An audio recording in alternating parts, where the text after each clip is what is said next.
Hello, Geezer here. This will be an extra little video.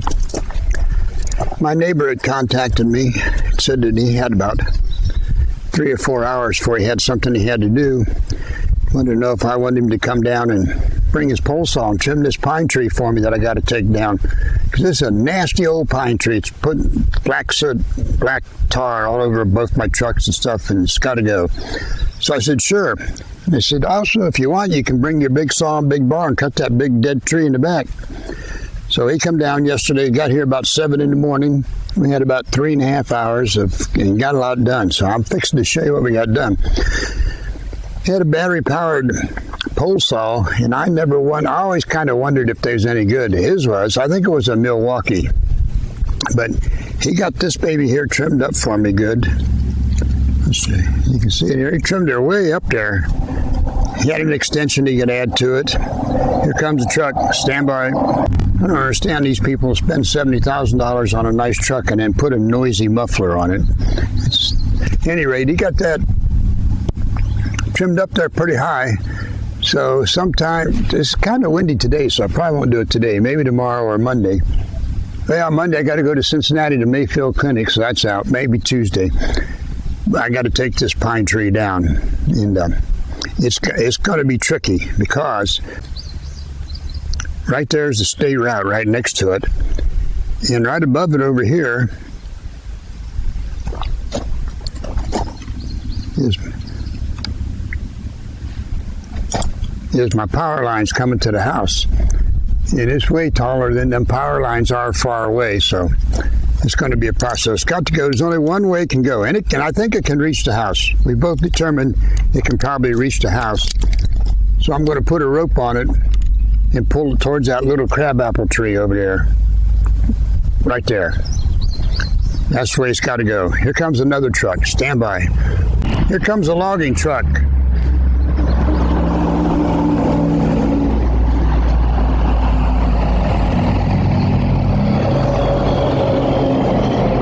And an empty logging truck.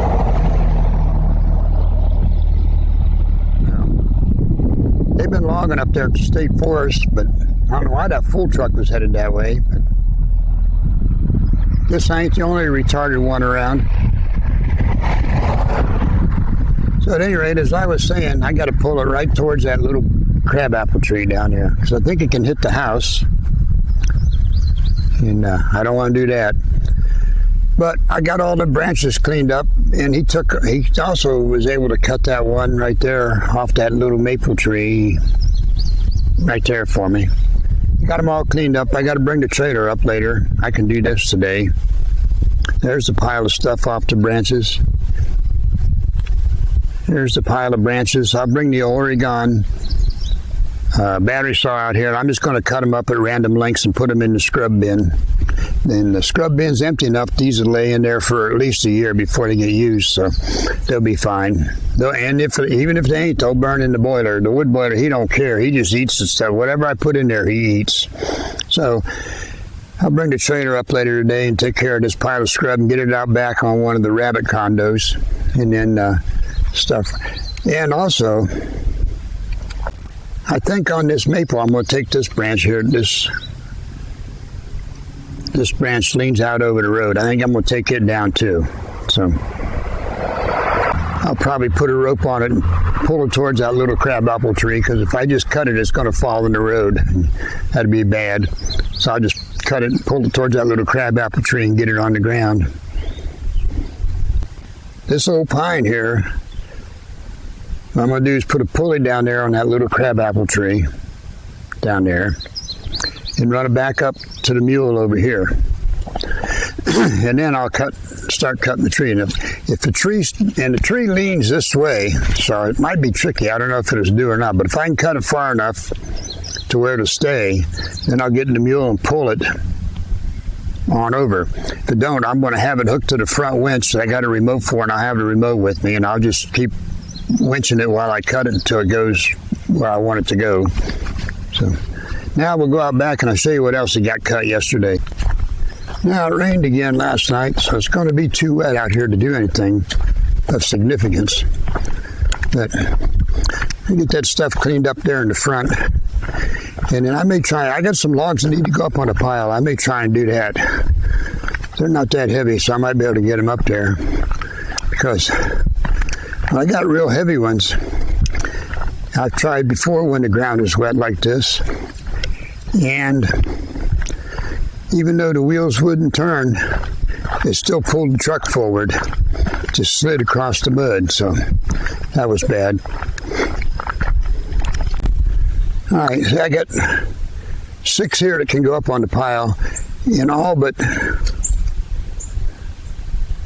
this third one from the back end here was pretty heavy when I drug it up the hill, but the rest ain't too bad. Cup pump's kind of long, so maybe tomorrow, because it ain't supposed to rain now till through the first part of next week, and so they dry out. We'll get stuff done. And we looked at this walnuts cut off here yesterday, and I was saving it, but it split right down the middle. It was 2 branches that grew together. So I'm thinking now I'm just going to cut it up and use it for firewood. So no sense saving it. Ain't big enough. I thought it was going to be huge, but anyway. All right, man. So we got these. So after he trimmed off them branches on the pine tree up there, then he come back and cut this standing dead here. This is a nice log. We got it just in time. There's no rod in it yet. And it's 27 inches across, so there's a lot of firewood in it. How I'm going to get it up to the wood yard is yet to be seen. Even the upper branches up there are big. Yeah, so here's one we cut yesterday to see if, because it was sitting kind of funny, we wanted to see if it'd roll over. It did. But they're pretty big. I didn't measure them. But these ones up here, the main top branches here, are all big. So there'll be plenty of firewood up through there. It's a matter of getting it out. The branches won't be that bad to get out of here. This trunk may be an issue. But when we get to it, me and old Red will work on it. I think we'll just hook to these branches and cut them off and try one at a time, pull them out of here. And we just work our way down until we got nothing left but this trunk, and then see where it goes.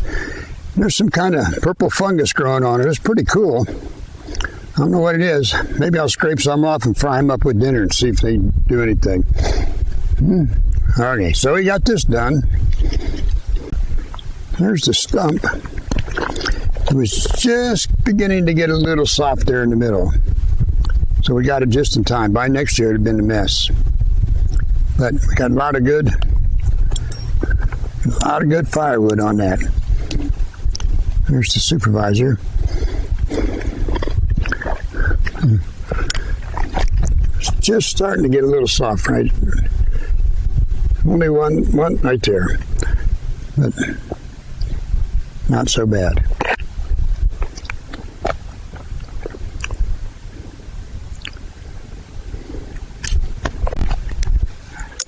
So then after he got that standing dead cut off, he come over here and cut this root ball off for me. You can see the cut marks there. This one blew down in the spring. Going to be a lot of firewood on this one too. And then while he was standing here with the saw, I just had him cut that one branch off there, that upper branch, because one of them was going to have to come off sooner or later anyway. So I think the plan is I'm going to hook a rope to that root ball and stand it back up, and then see if I can just pull this trunk to the side of it on up the hill. Will it work? Don't know. We'll try it and see when its time comes. And then come down here to this other root ball here that got taken out when this one blew over, and had him cut that root ball off too. Same thing then. I'll try and stand the root ball up or move it over pull it over to the side out of the way, and then pull the trunk up. But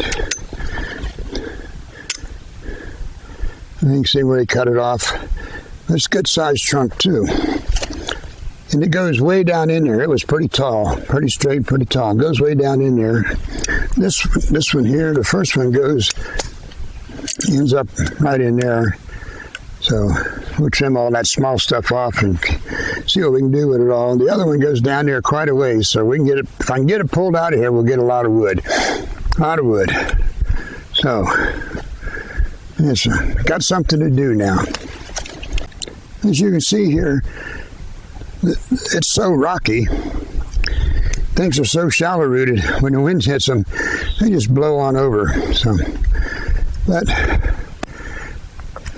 me and the boiler are not unhappy with it. Here's another piece that's blowed over. Looks like it's been there a while. I'll have to investigate it. It may still be good enough for firewood. If it is, while I'm down here, I'll just pull it on out too. I got a hunch it's still good enough. You know? It don't look too rotten. So I ain't got nothing with me to pound on and see, but this little branch here, oh yeah, it's heavy. So we'll see what we can do with it. It's close enough to the top. You see that root ball down there? Has to blow down where it's just at. I just walked up from there to the flat up here without stopping. A week ago, I couldn't have done that. I'd have had to stop halfway and take a breather. But yesterday, I noticed when we came back up from there with my neighbor, I was able to make it all the way. And I could have done that a week ago. So things are improving rapidly. Is it the 2 new medicines I'm on? Or just time? I don't know. Maybe all 3. When I get the stuff up front cleaned up, I think my order of work is going to be I'm going to work on this one and then the blowdowns. The two we just looked at. I think that's what I'm going to do. And then if I get, depending upon when it is, I'm going to cut this one down. Because they're getting pretty ragged. I think you'll fall right in that hole there. If you don't, I don't care. I'm out in the woods.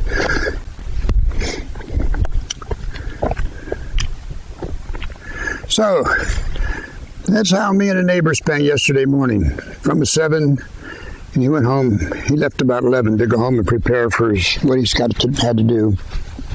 So, and we was done probably 45 minutes to an hour before he left, and we went around, scouted some other stuff we think we might want to do and looked at some things. And it's always worth just walking around out here and looking around, talking about stuff, because it's relaxing to me. I guess it is to him too, because he voluntarily comes over, you know, and I'm grateful for that, because he's got the big bars and the big saws on some of these up. Now, my new 450's got a 20-inch bar, so technically I could do a 40-inch tree cut from both sides, you know.